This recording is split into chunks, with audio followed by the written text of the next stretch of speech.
The inside of Lily Larouche's palace was all red and gold.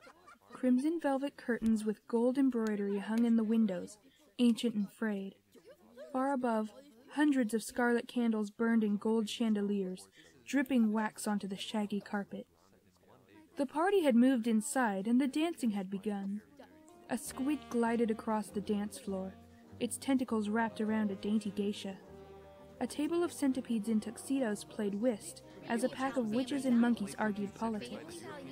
A cigar-chomping penguin worked his way around the room, shaking hands and slapping people on the back. A vampire giggled obscenely in the corner. Joe left Korsakov at the bar and pushed through the party, searching on tiptoe for Aunt Lily. Then she heard a crash, a man yowling in pain, and she winced. Aunt Lily's cackle. Joe wriggled through the crowd and found Aunt Lily dancing on a table near the Victrola, her dress nearly falling off her shoulders, flinging records at the guests. Everyone kept away from her, muttering and glaring. Joe, there you are, said Aunt Lily, stumbling toward the edge of the table, waving a piece of broken record. There has to be more dancing at this party.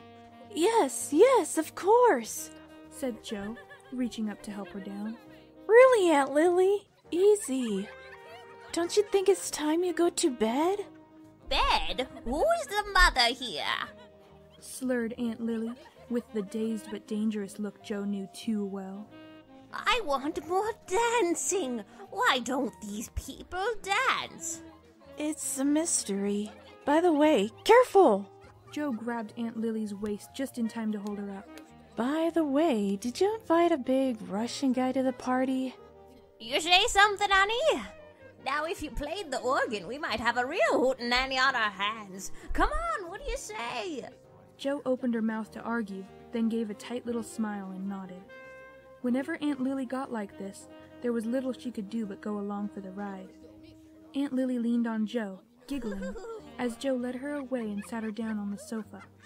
At least I've got Aunt Lily under control. For now, anyway.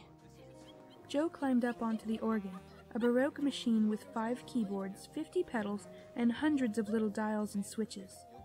As she started to play, she saw Colonel Korsakov shouldering his way through the crowd, the daffodil bouncing on his head, asking everyone for Worcestershire sauce. You can't mix a flaming Khrushchev without Worcestershire sauce, he insisted to a skeptical bear. Joe waved at Korsakov and pointed him toward Aunt Lily. Maybe she knew where the Worcestershire sauce was. The story of Lily Larouche was well known. She had been a famous actress long ago, with a reputation for strange behavior.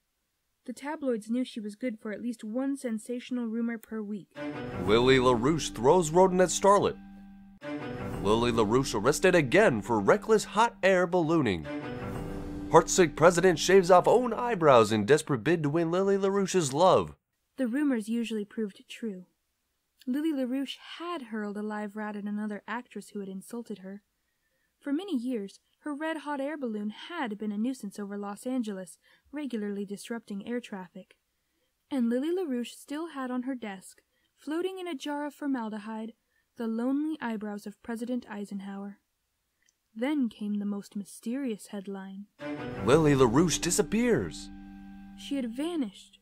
Her notorious Ruby Palace, which for years had hosted the wildest parties in Hollywood, was empty. Nobody knew where she had gone. Then, 40 years later, there was a new headline. Lily Larouche returns with a dangerous companion. Lily Larouche had awakened in her dusty bed in her Ruby Palace, but she had no idea how she had got there, and she had no idea what she had been doing for the past 40 years. Then she heard a distant crying. She followed the sound to her laundry room, and there, inside the washing machine, she found a baby. She also found a note. This is Joe. Please take care of her, but beware. This is a dangerous baby. At this, the tabloids swung into a twitter. Where was the baby from? How was she dangerous? What was she doing in Lily Larouche's washing machine? But there were no answers, and the baby, disappointingly, turned out to be ordinary. The public's interest eventually waned, and the incident was mostly forgotten. It was now 13 years later. Jo had grown up from the dangerous baby in the washing machine to the girl playing the organ, and she was still playing, watching the swinging crowd, when she saw something startling. Aunt Lily and Colonel Korsakov, dancing as though they'd known each other for years.